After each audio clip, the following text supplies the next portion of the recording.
Evangelho com Bezerra de Menezes, da autora Alda Maria. Antes de iniciarmos os estudos, peço a você que se inscreva no canal e ative o sino de notificação, para que os novos estudos realizados no canal do YouTube, você possa ser informado. Obrigado. Hoje, no capítulo 23, aquele que se eleva será rebaixado. Estudo do Evangelho segundo o Espiritismo, capítulo 7, item 3. Nessa mesma ocasião, os discípulos se aproximaram de Jesus e lhe perguntaram: quem é o maior no reino dos céus? Jesus, chamando a si o menino, o colocou no meio dele e respondeu: digo-vos, em verdade, que se não vos converterdes e tornardes quais crianças, não entrareis no reino dos céus. Aquele, portanto, que se humilhar e se tornar pequeno, como esta criança, será o maior no reino dos céus. E aquele que recebe em meu nome a uma criança, tal como acabo de dizer, é a mim mesmo que recebe. Anotado por Mateus, no item 18, 1 a 5. Veja que Jesus, respondendo a uma questão, quem é o maior no reino dos céus, ele assegura que é aquele que serve a Deus. E por que ele compara a uma criança?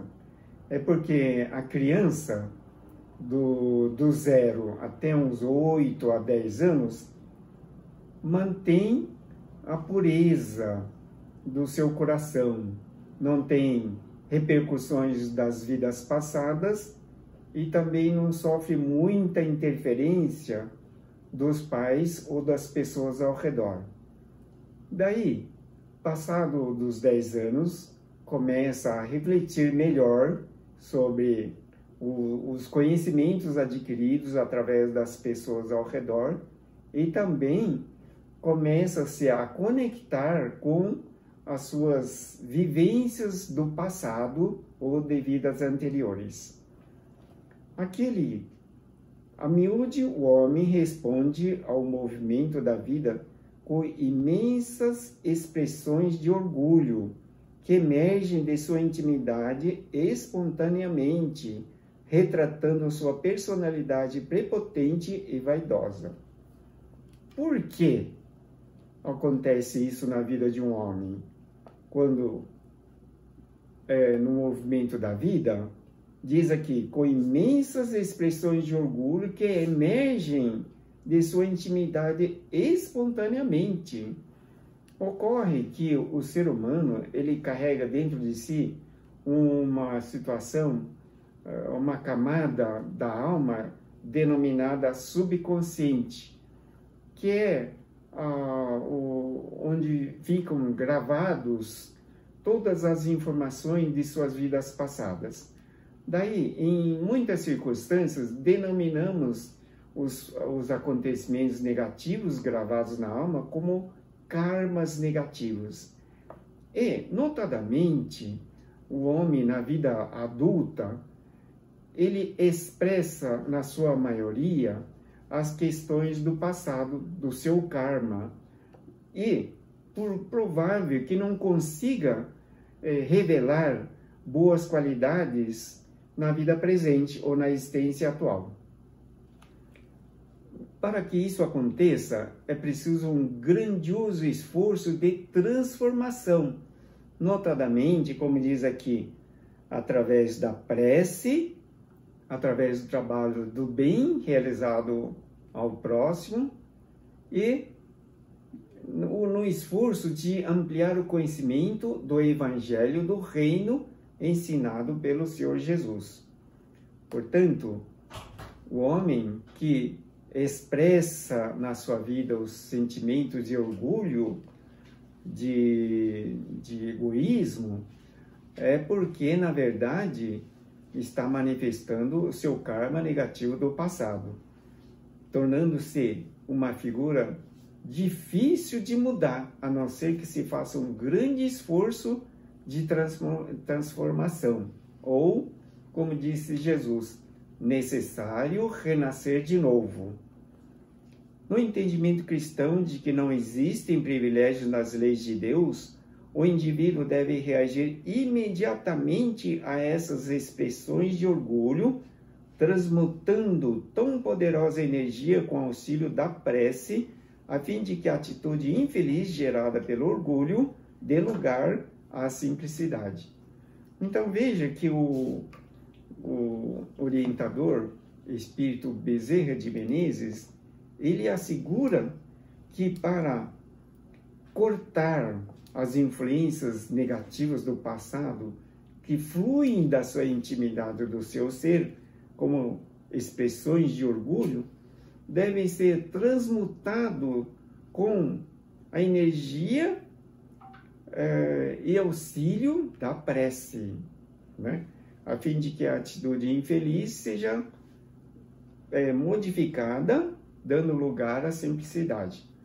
Então é preciso prece para conectar-se com Deus, preencher a alma com situações felizes dos princípios evangélicos ensinados pelo seu Jesus e ainda purificar a alma com os trabalhos e doações em relação ao próximo, para que mais pessoas possam ser beneficiadas com as suas atitudes de amor. Portanto, o karma negativo do passado, ele revela força incomum na condução das pessoas, arrastando-as para as mesmas questões ocorridas no passado. Por isso que muita gente, uma assustadora parcela da humanidade, permanece na existência atual simplesmente vivendo, mas não apresentando consideráveis avanços no caminho da evolução. Onde quer que se encontre para cumprir os deveres impostos por seu projeto reencarnatório, em face de suas necessidades de aprendizagem, o homem consciente de suas responsabilidades tem o dever de vibrar fraternalmente em benefício do outro, não poupando esforços para auxiliá-lo. Então veja que o Espírito Bezerra de Menezes, ele assegura que devemos cumprir os deveres impostos no projeto reencarnacionista, ou seja, na existência atual, nós temos o dever de transformar as qualidades de Deus em nossa alma, notadamente com os trabalhos realizados em benefício do próximo, como diz aqui, dever de vibrar fraternamente em benefício do próximo, não poupando esforços para auxiliá-lo. Veja que temos o dever de voltar ao mundo espiritual, ao término da nossa existência, em melhores condições do que do momento em que viemos aqui para a Terra. Então, no esforço de todos os dias, para assimilar e praticar corretamente os princípios evangélicos ensinados pelo Senhor Jesus, praticando todos os dias os sentimentos de bondade, de compreensão, procurando eliminar o orgulho, a arrogância, suportando situações insuportáveis e procurando a todo custo avançar, consciente de que com isso estaremos ultrapassando os limites impostos pelos karmas do passado. Na verdade, o homem, ele tem dentro de si a suprema sabedoria e o amor de Deus. Por quê? Porque a vida que vivifica o ser humano é a própria vida de Deus. E, refletindo melhor sobre as qualidades dessa vida perfeita de Deus, podemos entender que a vida constitui em si mesma todos os atributos, virtudes e qualidades de Deus, inclusive sabedoria infinita, amor infinito, vida infinita, todo o conhecimento da sabedoria do universo se encontra dentro da vida de Deus. E essa vida de Deus é a mesma vida que nos vivifica.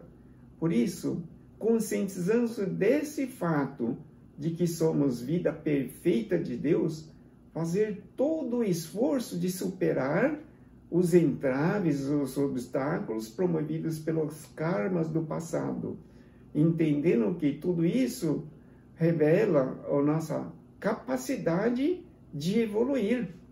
Então é importante não se deixar abater, nem ficar desanimado pelas questões que ocorrem, as questões negativas, e, com toda a sabedoria de Deus, empregar o amor em todas as circunstâncias e momentos. Aquele que por alguma razão se encontra numa posição aparentemente melhor que a do outro, tem o dever cristão de estender-lhes as mãos, abraçando-o em suas pelejas. Veja só, muitas pessoas conseguiram um determinado avanço relativamente a outra pessoa. Daí tem o dever de auxiliar aqueles que continuam num caminho em momentos mais atrasados. Por quê? Porque Deus coloca tudo o que é necessário à nossa vida ao nosso alcance. Portanto, tudo de que necessitamos e as pessoas necessárias para os avanços, para o andamento da vida, se encontram ao nosso redor. Pergunta-se, por que, por exemplo, no ano passado, no ano de 2020, no decorrer da evolução da pandemia, um determinado ministro da saúde do nosso governo foi afastado. Ele tinha todas as qualificações, conhecimentos, experiências suficientes para ajudar o Brasil na superação ou contornar de melhor forma possível a pandemia. No entanto, entendemos que Deus acompanha todas as coisas e nos dá o que é necessário de acordo com os nossos merecimentos. Portanto, parece-me que o Brasil, na qualidade que se encontra em sua situação espiritual e mental, não tinha o merecimento de ter um ministro daquele gabarito trabalhando ao favor de todos os brasileiros. Provável que, em termos de mérito, então faltou bastante substância para que um homem daquele gabarito estivesse à frente do Ministério da Saúde. Não é? Então, portanto, cada um de nós temos exatamente de acordo com o merecimento. Se o nosso merecimento é da atualidade, o que temos é exatamente o nosso merecimento. Portanto, não há o que reclamar, mas sim devemos agradecer pela oportunidade de estarmos vivenciando as situações de acordo com o que nós mesmos atraímos ao nosso favor. Mas quem se candidata aos serviços como samaritano de Jesus jamais deve dimensionar as necessidades do próximo ou avaliar sua realidade.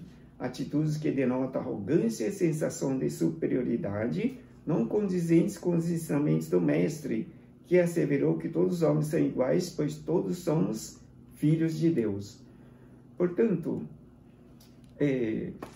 se estiver numa situação em que se coloca como samaritano de Deus, ou seja, aquele que presta serviço de benefício ao próximo, não deve ficar fazendo avaliações do próximo, ou seja, não se coloque na atitude de criticar ou de avaliar quem quer que seja, porque todos estamos no mesmo barco, ou seja, estamos rodeados exatamente das questões necessárias à nossa vida, de acordo com os nossos merecimentos. Portanto, devemos mais agradecer por todas as coisas que nos acontecem e rogando sabedoria e amor a Deus para que tenhamos instruções suficientes de uma boa decisão que nos promova melhor evolução na vida. Simplicidade e igualdade são princípios que fundamentam a humildade, sem a qual o homem não gozará das bandícias do reino sublimes, onde o amor é a senha da felicidade eterna. Portanto, quando o Mestre Jesus ele coloca a humildade de uma criança como exemplo para conquistar o reino dos céus, é porque a criança entre 8 a 10 anos manifesta exatamente uma simplicidade, uma humildade, uma sinceridade de propósitos, porque ela não é afetada pela sua vida do passado, pelas influências dos karmas do subconsciente, nem pelas atitudes das pessoas humildes ao redor. Ela manifesta exatamente as suas qualidades do espírito nessa existência, ainda tolhida pela situação de sua idade cronológica. Ou seja, natural que a criança de tenra idade exemplifica o correto proceder do espírito, a pura expressão do sentimento fraterno que paira nos corações imunes às emoções de um mundo cujos interesses mesquinhos comprometem as relações. Então, a criança, até uns 8 a 10 anos, revela exatamente a pureza que Jesus demonstrou para os que desejam conquistar o reino dos céus. A criança, após os 10 anos, como diz um importante orientador espiritual, não existem mais crianças após os 10 anos. As crianças, após os 10 anos, começam a revelar as suas astúcias, artimanhas dos seus karmas do passado, através da manifestação do subconsciente e, além disso, pela facilidade com que tem acesso às informações, uma grande parte inconvenientes, então aquela criança passa a manifestar sentimentos bastante desastrosos que revelam uma perspectiva de vida muito complicada para toda a humanidade. Então, como diz aqui, vamos trabalhar tentando abrir as chaves do reino dos céus com amor que é a senha da felicidade eterna. Obrigado pela sua atenção. Agora passaremos às orações e, neste momento, você acalme sua mente, eleve seu pensamento a Jesus, rogando sabedoria e amor na instrução de todas as atividades. Senhor, neste momento em que elevamos o nosso pensamento ao Senhor Jesus, rogamos infinita sabedoria e amor, nos instruindo na nossa disposição de superarmos o orgulho, a arrogância e o egoísmo que ainda nos cativam nos patamares inferiores da vida. Desejamos prosseguir de acordo com as instruções exemplificadas no Evangelho do Reino do Senhor Jesus, para que tenhamos oportunidade de manifestar a bondade, o amor e a luz de Deus em todos os momentos da vida. Desejamos viver sempre de acordo com a vontade de Deus, e para isso necessitamos superar os entraves produzidos pelos karmas negativos do passado, através da melhoria de todas as coisas em nosso subconsciente, para que as transformações nos conduzam para os caminhos mais superiores em todos os momentos. Desejamos manifestar em todos os momentos os elevados sentimentos exemplificados pelo Senhor Jesus nas atividades de amor e caridade ao próximo. Agradecemos imensamente a Deus pelas instruções de amor e bondade em nossos corações. Que assim seja, graças a Deus. Os livros de orações que estudamos, no caso, estudando o Evangelho com Bezerra de Menezes, bem como os demais livros dos nossos estudos anteriores, e os pedidos de orações que você pode fazer para a solução de muitos dos seus problemas de saúde, de casamento, de harmonia, de trabalho, de todas as coisas pertinentes à vida. Mais ainda, se você necessitar de uma orientação, uma conversa pessoal a respeito desses problemas, você pode agendar uma orientação através desse site. Agradeço imensamente sua atenção. Deus abençoe sempre. Muito obrigado.